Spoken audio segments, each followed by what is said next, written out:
Mindfulness, it's definitely a buzzword in corporate America. It's certainly got the attention of everybody in the world of psychotherapy.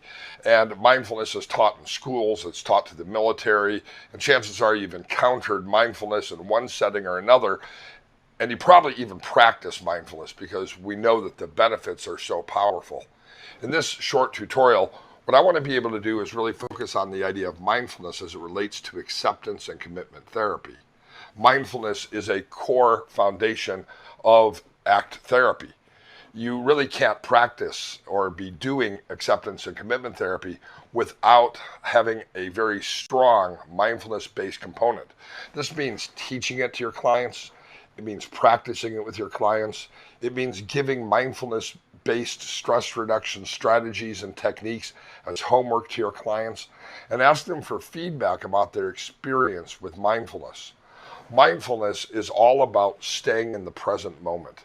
This is not our natural state of mind. Our natural state of mind is to be scanning the experiences of the past so that we can predict the future. This is why evolutionary biology has brought the human species to the top of the food chain. Sometimes people say, why is it that dogs are not in charge of the food chain? The reason, they say because they don't have, opposable thumbs. It's actually not our thumbs. Our thumbs are important. It's actually the ability to scan the past, look into the future, make a prediction, and take an action. So it's contrary to the way our mind, the way our brain works, to stay in the present moment, to set aside the regrets of the past, the stress of the past, the experiences of the past. It's against our natural inclination to avoid projecting into the future, having anxiety about the future. That's actually the normal state of our human mind. It takes discipline and practice to be in the present moment. Because this is not a natural task for us, it's something that our clients actually have to learn and be taught. The good thing for hypnotists is it's relatively easy to teach clients the art of mindfulness. And the good news is we can bring that into our hypnosis sessions. We can use it as part of our pre-talk and even use it as a method of fractionation. We can bring it into our induction and bring them fully to the present moment.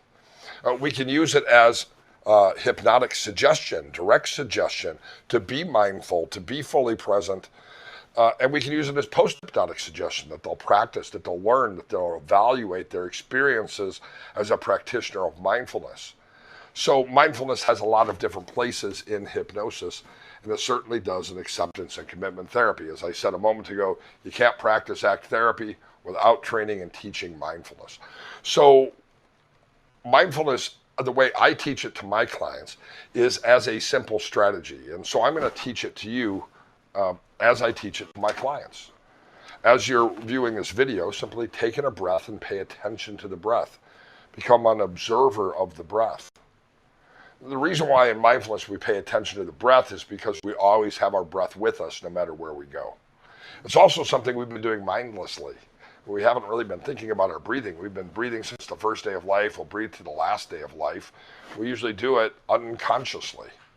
And so by paying attention to the breath, we are really engaging in the art of mindfulness, paying attention to this exact moment. And each breath marks, of course, each moment in time. It is the essence of the here and now. Now, we can do a mindfulness meditation that didn't focus on the breath. I often do a walking mindfulness meditation where I pay attention to my steps, or an eating meditation where I pay attention to my eating. Years ago, I worked in an eating disorder treatment program. When I worked in the eating disorder treatment program, mindful eating was certainly a big part of the treatment plan and how we addressed eating disorders by being mindful, fully present with our food, fully present with ourselves, fully present with our sensations, with our anxieties, all these sorts of things. But in a basic practice of mindfulness, we pay attention to the breath. And it isn't a yoga class, so you don't have to breathe in any special way. Just pay attention to the breath.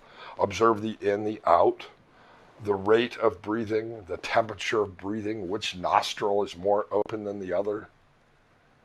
I have my clients, of course, close their eyes, and you can close your eyes down and pay attention to the breath. Now, mindfulness is more than simply paying attention to the moment, or mindfulness training, I should say. It's about doing something very specific in this moment. And that is noticing thoughts, feelings, and sensations that are normally hooks or vying for our attention. These are the things that we ruminate about the past or that we follow into the future. They say we have 50,000 thoughts a day, conscious and unconscious. That would include everything from self-talk to emotions to awarenesses, but 50,000 interactions with ourselves each day. That's a lot of different hooks, either trying to get us to retrieve info from the past or to project the future. And so the art of mindfulness, the practice of mindfulness, is when in this moment I'm observing the breath. Anytime something distracts me from that breath, an emotion, a thought, a sensation, rather than following it, to practice bringing my attention back to the present moment. It doesn't matter if you, in this exercise, in this practice, have to bring your attention back to your breath 100 times. You still did it correct. The value of mindfulness practice is practicing bringing your attention back to this moment. And so over the next 30 seconds, I'll be silent and be an observer of your breath. And anytime you notice you're following your thoughts, your feelings, or your sensations, simply bring your thoughts, feelings, and sensations back to this breath, to this moment. And your 30 seconds begins now.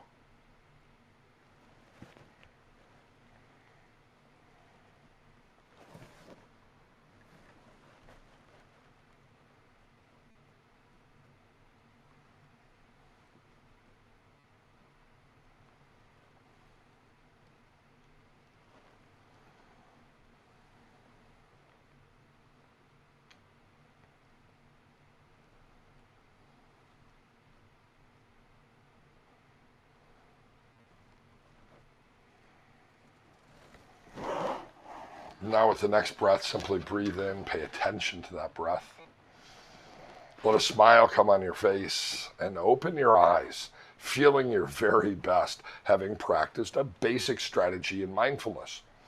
When our clients do this on a daily basis, practice is as important as the teaching. I give my clients a recording of this practice, and I ask them to practice with the recording each and every day, twice a day at least, between now and their next session. And I usually ask them to do that with the recording for a couple of weeks. The reason why is simple. It's the practice that then makes being in the moment intuitive. They say that sharpening an axe isn't actually cutting down a tree, but it's a whole lot easier to cut down a tree if you've sharpened the axe. What happens to our clients is they're taught mindfulness and they practice mindfulness, and then they find themselves in a situation and intuitively become mindful. That's actually what happened to me earlier today. Earlier today, I was discussing debt-to-income ratios and mortgage financing and all those sorts of things. And of course, I have a high lease payment on my car, and that was tapping into some of my ability to purchase the house that I want to. So I decided I would take a drive over to Infinity and find out what my options were for buying out the lease or purchasing the car or anything else to change the current scenario to be more favorable to me. And so as I was driving over there, I found myself stuck in traffic. There was an accident and some construction in a place that there shouldn't have been any. Once I finally got around that, I was feeling a little bit flustered from the traffic, and I was thinking about all the things a person thinks about as they're self-employed and trying to get a mortgage. And I was on Sahara Boulevard, almost to the Infinity dealership. And of course, I caught the 7th red light in a row. And it's at that moment that I noticed I was really stressed, more stressed than usual. So I decided I would just take a breath. And, well, that was helpful. It didn't bring me back to the moment. And so even though I was at a red light, I did not close my eyes. I practiced a basic strategy in mindfulness, this strategy. I paid attention to my breath, the way it felt to breathe the air in, what it felt like to breathe the air into my lungs and where it became an exhale. I studied my breath, and I noticed a thought of debt to income, DTI, and is it 46% or 45% I need to be at? And I quickly brought my attention back to the breath. And I noticed the car in front of me, the light was still red, but it started to roll. And I thought, I don't need to be paying attention to that car. I simply need to be paying attention to the light and my breath. Then I thought to myself, well, even if I have a DTI that's above or below the threshold, if the payment is this high, is that a payment I want to commit to? That's not actually something I needed to decide right then and there. So I brought my attention back to the breath. It's about the practice when these hooks happen to bring our attention back to the present moment. By the time the light changed, I don't know how long's the stoplight. 1 minute, 1.5 minutes, 2 minutes. I took another breath, but it was naturally a deep breath, a relaxing breath, and I felt centered and present. I went in, I asked my questions of the finance person. I found the answers, which, by the way, were actually in my favor. I was actually worried about whether or not I would be able to buy out the lease and how much I would have to pay, and it turns out I'm in a much better position than I thought I was, which is actually pretty cool. Most of the things we worry about don't actually come true. That's, by the way, a statistical fact, something all of your clients should know about. But by practicing mindfulness, we regain control over this moment, and this moment is the only moment that matters. I'm going to, immediately after this video is done, I'm going to do a very short video that is basically just a 2-minute practice of mindfulness. This is going to be at the heart of acceptance and commitment therapy. So your assignment, if you're not already practicing mindfulness, is to take the next video and each and every day over the next 21 days, listen to it at least twice a day, download it to your phone or whenever. I'll make an MP3 of it available so you can download it to your phone. And then you can play that recording and just follow along, practicing mindfulness with intention each and every day, twice a day for the next 21 days. I guarantee at the end of 21 days, you'll intuitively find that this was probably one of the most valuable components of this course, even though it's one of the simplest components of this course. And it will become later on a central feature to how we go about doing therapy as we practice acceptance and commitment therapy.